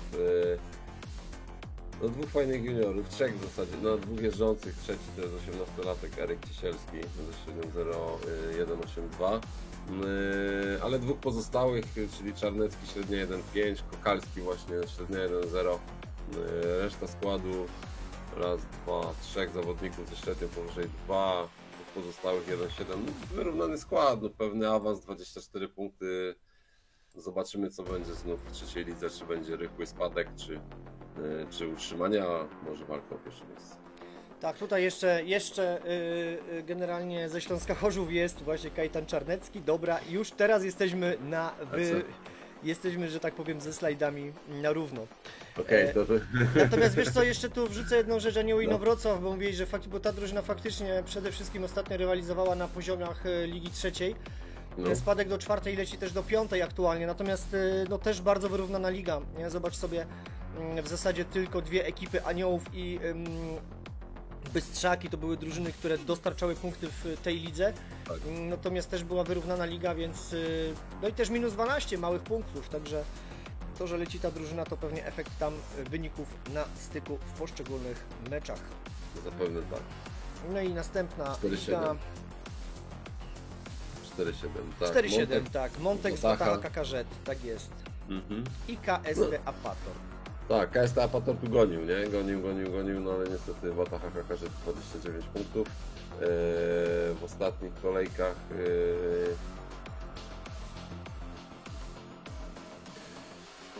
No nic się tutaj nie wydarzyło. Nie no, KST Apator wygrał 54-36 na wyjeździe z ZKS-em Speedway Stal Rzeszów. Natomiast Wataha KKŻ... No, generalnie rzecz biorąc, wiesz to tak, brakuje teraz tych terminarzy wyżej, ale już wiedząc, że mamy tak jak zauważyłeś też i wspomniałeś w magazynie, wprowadzamy sobie dodatkowe statystyki w postaci Excela, więc będziemy Wam wyciągać pewnie jeszcze więcej takich ciekawych informacji, bo wydaje się, że wiesz, Kesty Apator faktycznie gonił, ale no tutaj ta końcówka sezonu jednak była na tyle bezpieczna dla Watachy KKZ czy drużyny Montex, że awans pewny do ligi wyżej. Zdecydowanie drużyny z 6, 7, 8 miejsca też mocne minusy na czerwono. Także. Zgadza się. No, a najlepsi z ligi to Wiklowski, Kaziu, Felix Gąbka i Steven Goret. Z drużyny Montexu w ostatnich pierwszych z Watachy, Kaziu. Jeżeli chodzi o juniorów z kolei, Carlos Rockmore, Wataha KKZ, to znany, Szymon Stanisławski, Race Team i Czesław Rumiński, również Wataha KKZ, także no tu Wataha mocna formacja juniorska bardzo, jeżeli przynajmniej chodzi o o Ligę 4-7. W ogóle, wiesz, tak, bo to pamiętam w tamtym sezonie ten spadek Carlos Rocka był taki, można powiedzieć, trochę pechowy, natomiast no, patrząc pod tym kątem, jaką ma drużynę zbudowaną, też właśnie seniorów, no myślę, że w trzeciej lidze powalczy. Na pewno tak. Dobra, to Dalej jedźmy lecimy. do kolejnej ligi. 5-3. Tak, 5-3. Tak jest, Liga 5-3. RC Nigel i Lwy Gdańsk. To drużyny, które awansowały do Ligi 4. Tak. No, spadają nam Fatality Crew, Gdańsk Klub Żużlowy Skowracz, BDF, Żory Misio. Znowu pojawiają nam się fajnie nowe drużyny. Fatality Crew i Gdański Klub Żużlowy Skowracz, 5-6 miejsce. Co prawda no, tutaj nie ma rewelacji, ale to też jakieś nowe nazwy z tego co. Fatality Crew może nie, ale Gdański Klub Żużlowy Skowracz to jest na pewno jakoś na to. Tak, myślę, że też mocną te drużyny, które się utrzymały, czyli i GKS Neptun i Bałucki Karzet, to też mocne ekipy w tej lidze, dlatego że nawet w tej ostatniej kolejce, jak sobie popatrzymy na to, no to Bałucki przegrywa z Lwami Gdańskimi 4-7, 4-3 na wyjeździe, czyli niewiele, a ogrywa RC Nigel w ostatniej rundzie 47-43. Także fajnie, 4 mocne ekipy w tym sezonie. No GKS Neptun wygrywa na wyjeździe właśnie z Fatality Crew w ostatniej kolejce. Dzięki temu jest wyżej, tak, ale też utrzymuje się razem właśnie z drużyną Bałucki Karzet. Nie no, dobra liga. I tu z gdańskiego klubu mamy Mariusza Staszewskiego, jeżeli chodzi o top 3 seniorów. Mamy Maxa Pudel Max. Max Pudel, dobrze brzmi, nie? No dobrze brzmi. GKS Neptun Wybrzeże i Borys Ziółkowski z RC Nigel. W ogóle tutaj drużyny Bałucki, KZ i RC Nigel i Lwy Gdańskie mocno dominują, jeżeli chodzi o zestawienie pierwszych 15 seniorów. Jeżeli chodzi o juniorów, Max Szupienko, GKS Neptun Wybrzeże, Dominik Miszke, Fatality Crew i Wojciech Mańczak, Lwy Gdańskie. Chociaż nie liczyłbym tego zawodnika, jest Marcel Dudek, również Lwy Gdańskie, 60 punktów, 52 biegi. Też bardzo fajny wynik, Max Szupienko, GKS Neptun Wybrzeże, naprawdę kozak, 95 punktów, 56 biegów. Protasiewicz chyba miał tam powyżej 100, nie? Piotr Protasiewicz, jeżeli dobrze pamiętam, z tam drugiej ligi, chyba czy z trzeciej, ale tutaj też bardzo fajny wynik. Tak. No właśnie, też zwrócić uwagę, jeżeli chodzi o juniorów, jeżeli chodzi o juniorów, drużyny Lwy Gdańskie, no okupują tutaj te miejsca od 3 do 5. RC Nigel, to tak od razu wrzucam, bo wyświetlam drużynę, która właśnie awansowała. Tak wygląda skład, który pojedzie, czy on pojedzie w przyszłym sezonie w 4. lidze właśnie tym samym składem, nie wiemy, ale ta drużyna właśnie wywalczyła awans. No ale rozjechał rywali 2-4, 2-5, 2-6, 2-6, no tu 1-5, 2-0, niezła. I praktycznie wszyscy jeżdżą poza 17-latkiem Filipem Szajkulinem. Każdy z zawodników, czyli raz, 2, 3, 4, 5, 6, 7, 8, 9 zawodników było wykorzystywanych w lidze. Fajnie. Tak jest. Dobra. Co zrobię mały... Co? No nie, no wjeżdżamy do kolejnej ligi. Mamy. MDB Lublin i SC Wełnowiec 31-27 punktów spada start hełm, no legend dwójka Gryfy Pomorskie Kosmos, utrzymują się płatki zbożowe, proszę bardzo, ciekawe jakie, nie? I Słupski Klub Motorowy. Tak jest. Jakie lubisz płatki zbożowe? Wiesz co, ja to właśnie teraz... No Bo ja nie górskie. jadam na przykład. Nie, no ja górskie klasyczne, jeżeli już to w ogóle płatki owsiane akurat i tutaj... Natomiast raczej każdy zjem, czy one będą czekoladowe, miodowe. Już teraz jakby już nie będę wymieniał nazwy, ale czy one będą właśnie czekoladowe, miodowe, czy zwykłe, kukurydziane. Jakby generalnie lubię płatki, jest okej. Okej, dobra. No, to MDB Lublin, SC Wołonowiec się utrzymują. Z MDB Lublin mamy dwóch seniorów, jeżeli chodzi o top 3, Kordian Wnękiewicz i Marcel Doyle. Tak. Trzecie miejsce Bartłomiej Grajczonek z SC Wołonowiec, no to pełne podium, jeżeli chodzi o awansujących juniorzy. O, Łukasz Niedźwiedź z drużyny Kosmos, drużyna Kosmos piąte miejsce i spadek, ale z dodatnim bilansem punktowym. Średnia 1,959, też bardzo dobry wynik, w 49 biegach 74 punkty. Naprawdę bardzo dobry wynik. Aleks Spyra, MDB Lublin, też bardzo dobry wynik, 1,877 i Szymon Dropała, Gryfy Pomorskie, 1,491. Te ligi czwarte, piąte, znaczy ich jest dużo, nie? Ale tutaj fajnie widać tą dysproporcję pomiędzy tymi naprawdę dobrymi juniorami, mimo tego, że może oni nie są najlepsi na pierwszą ligę, ale są dobrzy na ligę piątą, z tymi juniorami, którzy są słabsi. Naprawdę tutaj ta dominacja jest dużo bardziej znacząca. Tak. Tak, wiesz co, no generalnie też natomiast jednak jak sobie popatrzymy na też wyszkolenie, to czasem jednak, nie mówię, że tutaj, ale czasem jednak widać tą różnicę, że na w topowych ligach 1-3 tam większość tych juniorów jest mocno dobita, prawda? Tak. Więc tym bardziej jeśli ktoś tam wykręca taki wynik na poziomie 1-6, 1-7, 2-0, to już jest w ogóle kozak. Tu jest właśnie drużyna MDB Lublin, która wywalczyła awans. Junior drużyny MDB Lublin to jest w ogóle partnerski klub drużyny Magdaru Lublin, to tak przy okazji, o ile pamiętam dobrze. No więc też drużyna, czy menadżerka w zasadzie, która słynie z dobrego szkolenia juniorów jak najbardziej. No i jak widać dobrze jak szkoli. Tak jest. Jedźmy do kolejnej ligi. Tutaj czas nas zaczyna ograniczać, więc pewnie jeszcze z 2-3 ligi sobie omówimy. Wystarczy. Liga 5-6, nie? Tak, Aktom Legnica, Envy Bydgoszcz, Wyżyny Polonia Bydgoszcz i Sparta Bydgoszcz utrzymanie. No i spadek Jurtim, Duszki, Kolekcjonerzy Śliwek i Topory. Topory bez punktu, natomiast bez porażki drużyna Aktomu Legnica w tej lidze 5-6, 34 punkty. No zdemolowali tutaj rywalizację, jeżeli chodzi o tą ligę. Tak, pełna demolka. Zestawienia zawodników również, no tutaj Mical, Domagała, Schulz, Dziura, Sted jeszcze jest na 14 miejscu ze średnią 2,263. Rewelacja. Jeżeli chodzi o seniorów, jeżeli chodzi o juniorów, sytuacja pierwsze dwa miejsca wygląda podobnie. Antoni Sted, czyli tutaj, czyli tu mieliśmy zestawienie w ogóle juniora, zobacz, junior na 14 miejscu, jeżeli chodzi o zestawienie seniorskie. Ciekawa sytuacja. Tak, no to Liga Piąta, no takie rzeczy mogą się tutaj ewentualnie zdarzać. Aktom Legnica. Fajnie. Aktom Legnica, no właśnie wyświetlam też pełny skład tej drużyny. Tu z kolei jest, jak widzisz, zoptymalizowany skład, 7 zawodników. No i wszyscy wykręcili średnią powyżej 2. No na szczęście nie ma w lidze czwartej KSM-u, bo gdyby był, no to myślę, że mógłby mieć menadżer problem, żeby zbudować skład na czwartą ligę, no ale jak pokazuje, jest potencjał, jest moc. Więc ta Liga Piąta chyba trochę taka przypadkowa była w tym sezonie. Nie wiem, ja jak patrzę na średnią biegową tych zawodników, to bym powiedział, że wszyscy zapierdzielają na jednym kółku chyba każde okrążenie. bo każdy ze średnią, nie ma średniej poniżej 2,1. Tak, tutaj wiesz co warto dodać jeszcze, Aktom Legnica już był na poziomie Ligi Trzeciej, bo jechał w 57 sezonie, w 59 sezonie.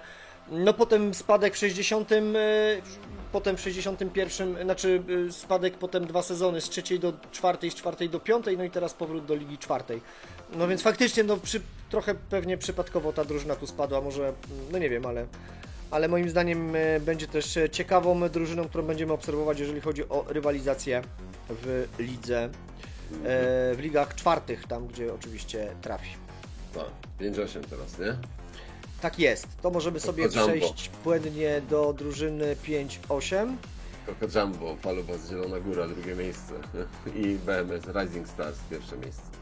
Tak jest, BMS Rising Stars, no właśnie, wiesz co, na tej drużynie chciałem się skupić, jeżeli chodzi o awans. No ładny wynik, 29 punktów, tylko 3 porażki w tym sezonie. Jeżeli sobie popatrzymy na skład, no również mocny. Jak na Ligę Piątą oczywiście i też znowu bym sprawdził sobie tą Ligę 5-8 BMS Rising Stars, bo tak naprawdę to też chyba drużyna, która, chociaż nie, ta drużyna przeważnie jeździła na poziomie Ligi Piątej, to będzie bodaj drugi raz w historii, kiedy ta drużyna pojedzie w Lidze Czwartej. Ładnie, Tak, super. tak, no. Tak, Fajnie, czyli taki powiedzmy drugi debiut. tak, można tak Jeżeli powiedzieć. tak Dokładnie tak, ale wiesz, no z tego co widać, to zapowiada się to na mocną ekipę, nie? Sorry, No ale mam tak, tutaj Co? pozwól, że jednego ze swoich dzikich Kota? kotów po prostu przerzucę, bo mi tutaj, wiesz, Spoko. spaceruje. Znaczy, nie, ale tak, jakieś z takich z nowych twarzy, że tak powiem, no to Kargul KSG, albo zmiana nazwy nie kojarzę, i jest Olek Zielona Góra, 8 miejsce. Co prawda 0 punktów, ale mówię względem pojawienia się przez Speedway Manager. Tak, wiesz, jeżeli chodzi o Kargul KSSG, to jest drużyna, która trzeci sezon pojedzie w tym sezonie. O proszę, no, czyli Zielonka SSG. Tak, to jest trzeci sezon tej drużyny, to tam byliśmy właśnie na tym etapie. Tak. A Coco Jumbo? Masz ten otwarte może? Wiesz co, mam otwarte i tutaj pamiętam, bo wiesz czym nam się Coco Jumbo zasłynęło najpierw w Speedway Manager? Nie. Bo to też jest drużyna, która jedzie trzeci sezon, natomiast no tym, że tutaj się pojawiło 5 klubów, czy 4 kluby. A, to jest ten menadżer. Tak, to jest ten menadżer i wiem, że tam support miał się kontaktować, więc generalnie rzecz biorąc jakby nie znając rezultatu rozmowy jakby trochę... Natomiast oczywiście mam nadzieję, że wszystko już zostało uregulowane i wszystko jest po prostu ok. Natomiast warto pamiętać, że można mieć maks 2 kluby, główny, partnerski. Każdy inny no, powinien zostać zamknięty, to znaczy były takie przypadki i raczej każdy menadżer, który, że tak powiem, się trochę zagubił w tej sytuacji, no dość szybko wyprostował pewne rzeczy, więc mam nadzieję, że tutaj też ta sytuacja jest wyprostowana. Natomiast, no właśnie, to drużyna Coco Jumbo, stąd będziemy pamiętać. Natomiast też jest to świeża drużyna Speedway Manager. Powodzenia w takim razie w lidze czwartej w przyszłym sezonie. Tak jest. I co? I może ligę jeszcze sobie zróbmy w takim razie 9 tutaj dałem, a w zasadzie możemy już sobie tak myślę, lećmy, podsumować tabelę, dokładnie tak, No. podsumować tabelę do końca. Awans drużyny ZKS-u Gniewko, drugie miejsce Wiktoria Wrocław, potem Speedway Poznań, Alpaki. Tutaj jeżeli chodzi o ekipę właśnie ZKS-u Gniewko, Mamy ją chyba, nie? tak, wiesz co, będziemy ją prawdopodobnie mieć. BMS Rising Stars jest, ZKS Gniewko, właśnie to jest skład, który wywalczył awans. Fajny. Też dwóch mocnych juniorów jak na Ligę Piątą. ZKS Gniewko już był w czwartej lidze, wydaje mi się, to nie jest debiut. Jest ten Frampton Maksym, nie? On pojawiał się już też w zestawieniach, jeżeli chodzi o topki seniorów. W tym momencie 29 lat i przywiózł średnią 2,701. A żeby było ciekawiej, to nie jest najlepsza średnia, bo najlepszą średnią przywiózł Felix Jambor z drużyny Speedway Tomasz Poznań, która zajęła miejsce numer 3 i niestety nie awansowała ze względu na 15 punktów małych. Wiesz co, ja bym zatrzymał się jeszcze na Maksymie Framptonie, skoro go wywołałeś z ZKS-u Gniewko, No. bo to jest wychowanek tej drużyny. To jest zawodnik, który no, ma świetne cechy, bo przywództwo 8-5, presja 5-1 i agresja 4-3. To tak wygląda fajnie, natomiast ma waleczność na poziomie 57%, ale z kolei koncentrację na poziomie 92%. Natomiast no, na pewno zawodnik, który jak chodzi w ogóle o szkolenie od samego początku w drużynie ZKS-u Gniewko, fajnie rozwijany, trenowany, no techniki ma też na wysokim poziomie. No a więc faktycznie to jest zawodnik, który no 2,7 średnią zresztą potwierdza, że jest mocny. Za mocny na Ligę Piątą. Za mocny na Ligę Piątą, ale spada Peaky Blinders, drużyna Drag, Hexan i Shara Khan 9-7, 14 porażek. A awansującym utrzymanym gratuluję. Ja tutaj jeszcze wrzucam juniora, to jest junior, wiesz co, ZKS-u Gniewko. Wankowski, no właśnie, no bo to jest gostek, który ma teraz 20 lat. A popatrz jakie ma techniki. I on nie jest z kreatora zrobiony, żeby miał, bo czasem zawodnicy biorą i robią z kreatora dodają techniki, nie? Jakby, to jest mój adept w grze, to dokładnie to mam na myśli. Znaczy ja doskonale o tym wiem, bo właśnie Vegeta i John Wick tak mówią. No właśnie. Natomiast, więc jakby wiesz, tutaj zwracam akurat na to uwagę, bo ci zawodnicy tych technik, to jest zawodnik, który pojawił się prawdopodobnie tam od Scouta bądź od Slamera. Fajne cechy, znaczy takie bardzo wyrównane ma te cechy na bardzo wyrównanym poziomie. To jest jedna rzecz, waleczność 91, koncentracja 72, w ogóle jak na ligę piątą, dla mnie junior z kategorii bomba, nie? Tak, pytanie tylko, czy miał kontuzję, czy na przykład nie jest dziesiątką, nie? No bo siła wytrzymałość 71-72 w wieku 20 lat mógłby ją już mieć w granicach 80. Ale wiesz co, wiek się zmienił, nie? Bo on miał 19. On już jest, aha, okej. On teraz wejdzie tak, że nie, on jest właśnie prawidłowy, on będzie, chociaż Znaczy tak, nie do końca. Nie do końca, ma tak jakby jeden rok do tyłu, tak można powiedzieć, że jeżeli chodzi o siłę i wytrzymałość. Natomiast był najlepiej punktującym juniorem, zresztą Denis Ryczek to jest drugi junior bardzo dobry, z kolei też wychowany w drużynie ZKS-u Gniewko, 18-latek. No widać, że jest akurat menadżer ZKS-u Gniewko, Moka, jak widać szkoli mocno swoich wychowanków, więc na plus. Znowu trochę jakbyśmy mieli na coś zwrócić uwagę, to ta siła i wytrzymałość. Chociaż nie, Boryczek ma w tym momencie 18 lat, 64-65 siłę i wytrzymałość. Nie, ogólnie widać, że szkolenie w drużynie ZKS-u Gniewko jest na wysokim poziomie, tak bym to powiedział. Dobór zawodników jest też dobry, no i jakby czekamy, aż ta drużyna zawita o parę lig wyżej. Nie szkoli fajnie, zobaczymy co będzie dalej. Liga 5-12. Wiesz, miało być szybko. Czy nie, czy kończymy? Wiesz co, nie, jeszcze lećmy. Liga, nie, chodziło mi o to, że wiesz, chciałem, żebyśmy omówili jeszcze parę lig tak w miarę szybko, a tymczasem rozgadujemy się na każdej jednej. Szybko jak zawsze. Natomiast tak. Tym bardziej, że to i tak nic nie mówimy ponad to, co można powiedzieć. Tak jest. Generalnie tutaj awans Speedway Dream Team i Green Reapers, drużyny, które wywalczyły awans, z tym, że Grim Reapers z Polonią Piła do samego końca, z Polonią P w zasadzie, do samego końca rywalizacja o możliwość awansu. I patrzę sobie właśnie w ostatnich kolejkach, jak się obydwie drużyny zachowały. Grim Reapers nawet przegrał u siebie ze Speedway Dream Team 4-4-4-6. Pomimo tego jednak udało się wywalczyć awans, pewnie dlatego, że Polonia P zremisowała z drużyną Ekwador Manieczki w 14 rundzie. Pewnie ten punkt mógł ten punkt zdecydować o awansie. Ciekawa sprawa, ale niestety tak się wydarzyło, jak się wydarzyło. Gratulacje wygranym. Mamy drużynę Grim Reapers, tak na szybko, nie? Okej. Co prawda tu już widać, ci juniorzy są słabsi, ale to też ze względu na ich wiek. Seniorka tutaj robi swoje. Menadżer z nami od 27 września 2023 roku, czyli już ponad rok. A jeżeli chodzi o zestawienie seniorskie, Witold Polok, Missimatu, dobrze mówię, Missimatu Shimazu i Edmund Ochal. Gratulacje. Juniorzy Konrad Janczuro, Daniel Bruchheiser i Ernest Maliński. Gratulacje i myślę, że ostatnia liga tutaj, jeżeli chodzi o to, co byśmy omówili, to jest liga 5-12, 5-14, sorry. KSZ Gwiazda 33 punkty, LKZ Biała 30 punktów, obie ekipy pewnie awansowały, ogromne gratulacje. Jeśli chodzi o, nie wiem, czy wyświetlaliśmy sobie jakąś drużynę, tutaj mamy? Jest, KSZ Gwiazdę. Jest, Gwiazda. Co, juniorzy są, seniorzy są.